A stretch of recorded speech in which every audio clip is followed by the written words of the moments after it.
Ooh. I have to bring it back. All right, what do y'all want me to play? What do y'all want me to play? Let's play a Graif-Benko Gambit. Interesting. So the idea here is that we have tricked them with this move order to play a bad version of the Benko. And the c3 is an interesting move. What we're going to go with is bring that queen out. Will I play a hippo? Okay, sure. Next time. All right, wait, Gambit Glass is on.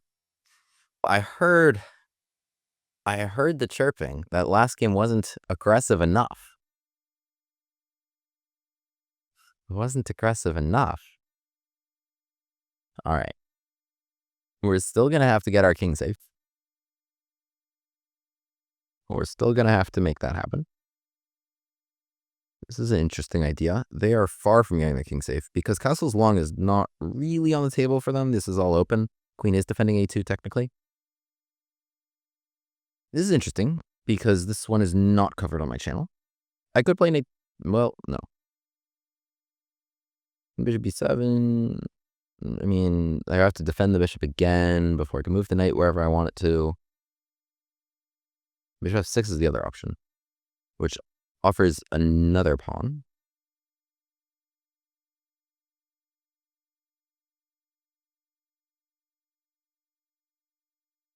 I'm not covered this on my channel. Bishop a6 I could play. Okay, we can trade some stuff. 6 here. Okay. Right here, e3, bishop b7. I'll just make him move it, and this bishop looks really smart there, actually. The other option is like here, allowing takes and then fishing for that rook.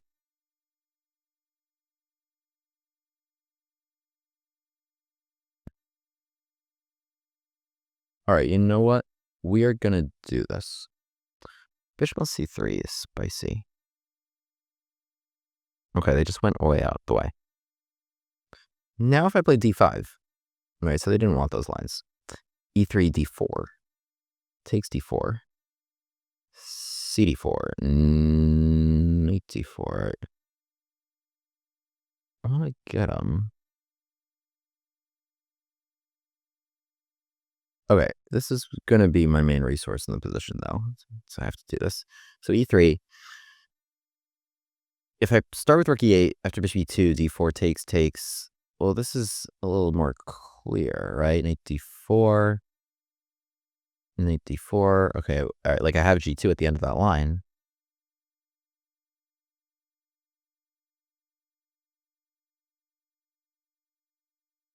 I mean, it's also interesting to just go here, right, which really prepares d4. If you take it, queen takes f6, you have problems here. I mean, I should probably just play this. Takes and just figure it out, right? I mean, bishop f6. Because I don't actually have it figured out. Ah, wait, now I do. I think. Okay, the trick is that if I ever get the rook to e8 and bishop to a6 against bishop e2, I just win right away, right? So for that reason, we're just going to start with bishop f6.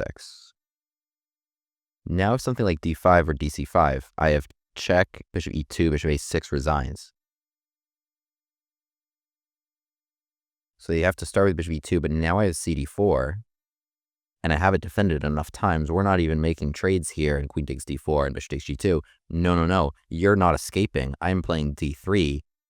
Get right back over there to f1. No, they had nothing here, right? That was the point. The bishop has no squares other than back to d2 off of its excellent post. We've driven it away. Oh, how about this? This was actually very nicely handled by Mr. William. Is this aggressive enough for you? Is it aggressive enough for you? Now I can just take here, take here.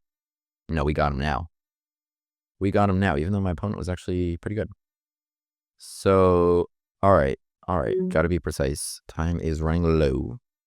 Here's what we're gonna do. We're gonna go... No, because I don't want you to... Okay. Precision. First, we take b2. I'm not encouraging bishop e3 and any option to take here. Now I go check. Even though it looks like I'm losing something. Bishop e3, only option. Now I pull back to c3. Good.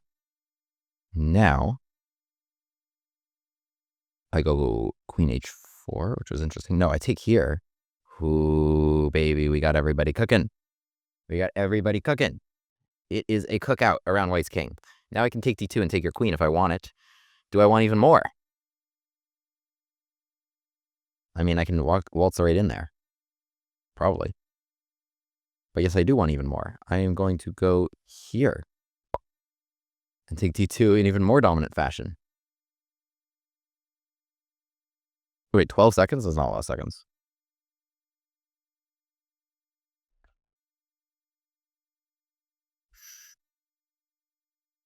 Yeah, we got him. Oh, wait, I had a mate. No, I didn't. You could block on b1. I'll show you what I mean after. This is a fun one. Takes... Rook e3, don't get mated on the back rank. I have the knight sticking around.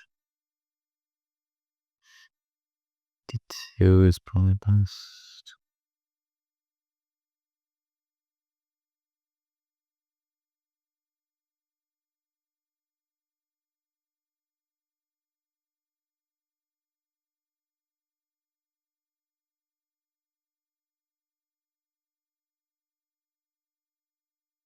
Oh, we got check. Queen g2, now rook e3. Rook e3. Yeah? Yeah, rook e3. No, that actually halted the mate. Here is good bet. If they block, they're mated immediately. Otherwise, you have to give your rook. Okay, now this is simple. There we go. Nice game. They said, can you play even more aggressive? I said, yes. Let me sacrifice everything and go get them. How was it? Oh my goodness. I was feeling great about myself. Fortunately, we've made a few boo-boos, but 94% accuracy. Okay, not bad. All right. Let's have a look. d4, knight f6, c4, a6. I will actually talk about the opening last. I will talk about why we played this last, because I want to get to the game first, actually. But so I'll talk about this and why this is so tricky at the end. Let's just talk about this position. So they play knight c3 back, and we make this big trade, drawing their queen out. We are down a pawn. We've given a and b for c, but they are behind in development, and their king can't go this way because of the open files here. So we play knight c6 to not lose our rook. Okay, they do some development, bishop e7, and now normal stuff here is e3. Here, and this is what's on my channel, bishop a6, which is actually a nasty move, because it stops castling. You'll lose this. The queen is not home. So if you take here, and I go check, and now I go here, with your queen not home to go queen e2 or anything, you cannot castle, and it's actually really brutal. My bishop will come to f6, my pieces will come to, nice squares to keep attacking you, and your king is forever stuck in the middle, because you really don't want to go that way. And so I took this diagonal. This is what's covered in the Graif-Benko video on my channel. My opponent did something spicy. They played bishop to d2, and so after castling, they put it on c3, which is a great square for the bishop. It points towards my king. It defends b2, and it keeps my knight out of d4 and b4, and potentially c2 at the other end. Downside is, it took them a few moves to get there, and they still need to escape, right?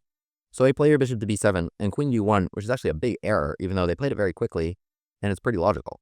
So they should just play e3, daring me to go knight d4, which attacks the queen, takes here, right? So presumably this isn't enough.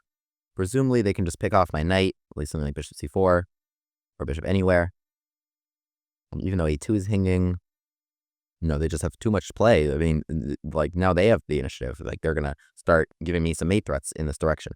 So, yeah, I mean, it was a good, would be a good dare. Yeah, so e3, I probably would have chosen to go queen c7, and only now should you move your queen once I spent a tempo going here, right? Queen b6, normally an effective move, like targeting b2 and such, but, you know, it doesn't really do anything otherwise.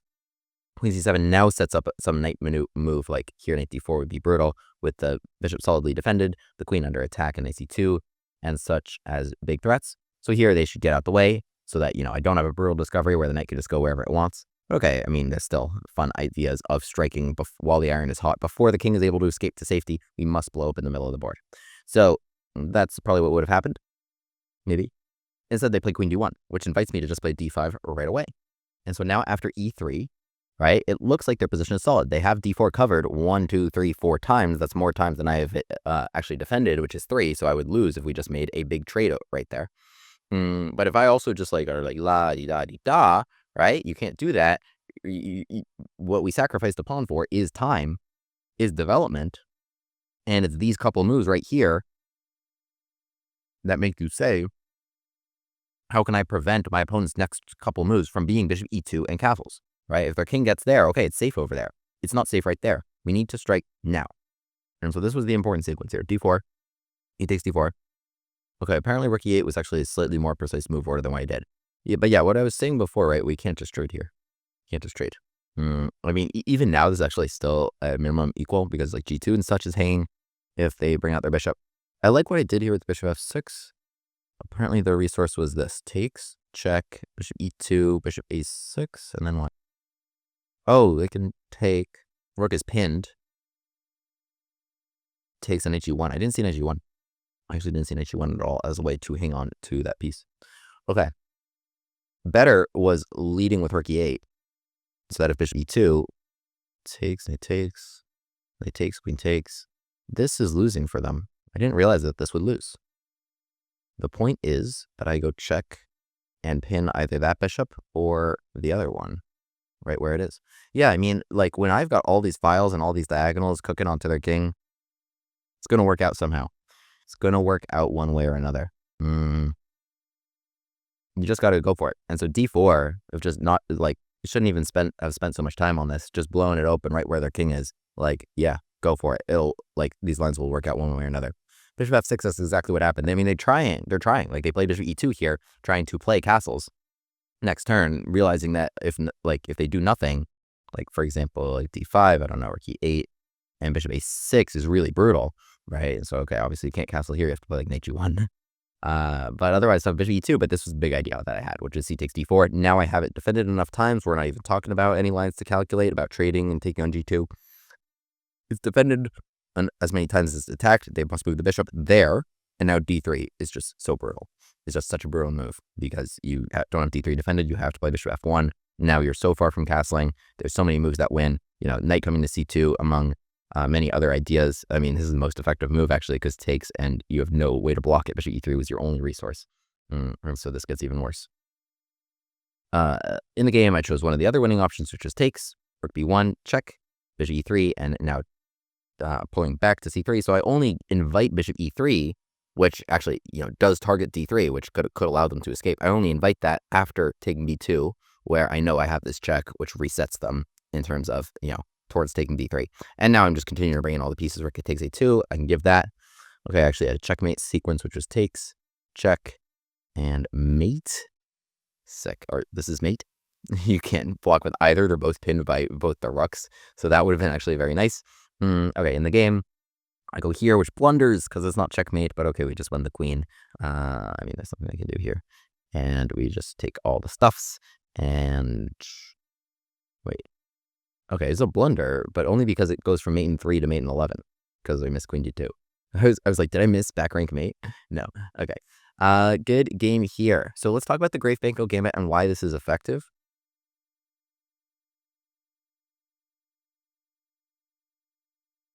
A little intro to the full repertoire video that I will link is that if you just play the Benko Gambit, we're talking about this position. And ac3 is considered to me like not one of the best moves here. And ac3 and knight takes b5. Like if you want to play against this, better moves are like e3, defending with the bishop, rather than make your knight move a bunch of times into an offside square. B6, if you just want to decline it, is actually kind of playable. Or pawn takes a6, the main line. In which case, okay, you have to know some stuff. But b5, I mean, it's one of the most, it's probably the gambit that's a true gambit, not like the queen's gambit, but like truly sacrificing a pawn that's actually played at a very high level consistently. So, very common stuff. But how can we get what we want? Because if we play a6 in this position, right, trying to go knight c3, okay, then trade. If we play a6 here, they actually have a4, just shutting that down completely, because a takes b5 always has now a pin onto your rook. But what if we play a6 here? Right, so we touched on in the original video, we touched on all the other options white has, other than like knight c3 and knight takes b5, like e3 and a3, all these other moves. Here, white has some other options, again, like e3 or taking back, a3 and taking back. It's actually not nearly as good to take c5, which is an option now. But the point is here, after a6, b5, we're trying to pester this knight and then, really kind of look for a very good Benoni. And after it takes, and now e6, which is also my own twist on the Benko, because mainline Benko theory here would have you just go d6 and bishop to g7, which is also perfectly playable. But e6 is a very interesting option because there's a lot of ways white can go wrong. The way they played in the game, which is playable, but you have to be extremely careful. And then d6, which loses actually very quickly to queen to a5 check. Hitting the knight is not defended, so it has to come back. And after knight to e4, hitting it here, what we have is this gorgeous move, rook a6, again, taking advantage of the fact that this bishop is blocked in, and rook takes d6, and black is in serious business here, not even down a pawn, but with an excellent bishop pair, great development advantage, and huge pawn mass in the center that will just flow right down the middle of the board. Speaking of that, what can also happen after d takes e6 is we put f takes e6. And again, if white is just kind of like retreating these pieces, we can still like walk right over them and force this knight to move for the 6th time this game. It's like got to be the majority of their moves. Other things we have is like knight c6, e5, e4. All this is good stuff and covered in the video. Another way, I think this is the most common move in this position, is like, well, bishop f4 is not a good move either, even though that also looks good, because queen a5 check again forces you right back home, where we can take advantage of that pinned piece. Knight to d6 check looks very appealing. It's a blunder because of knight e4 hits the queen, defends this pawn. Queen e5 looks great because it hits all these things. You lose. Queen a5 check, there's no bishop to d2. The queen needs to be there to at least support that and not allow that to be checkmate. Instead, the king needs to go to d1, after which knight takes f2 ends the game. So like the queen should come back to d3 or something to support bishop to d2, but we just need to play d5 castles.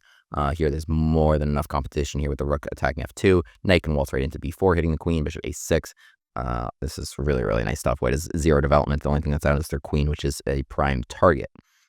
So lots of ways for white to go wrong. This is a great way to play against all d4, c4s is playing a6. Video will be linked below. Subscribe. This is an interesting, because this is brand new. We're all pioneering theory in this.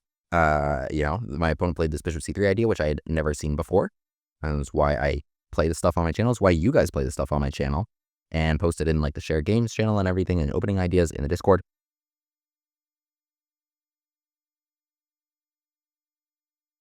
As we trailblaze brand new theory in chess. Appreciate y'all. Be a Gambit Chad. Don the Gambit glasses.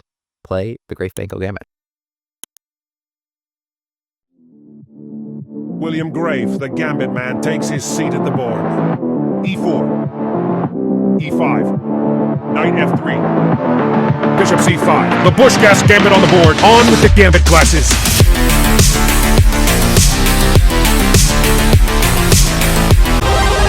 Hero Pod unlocked.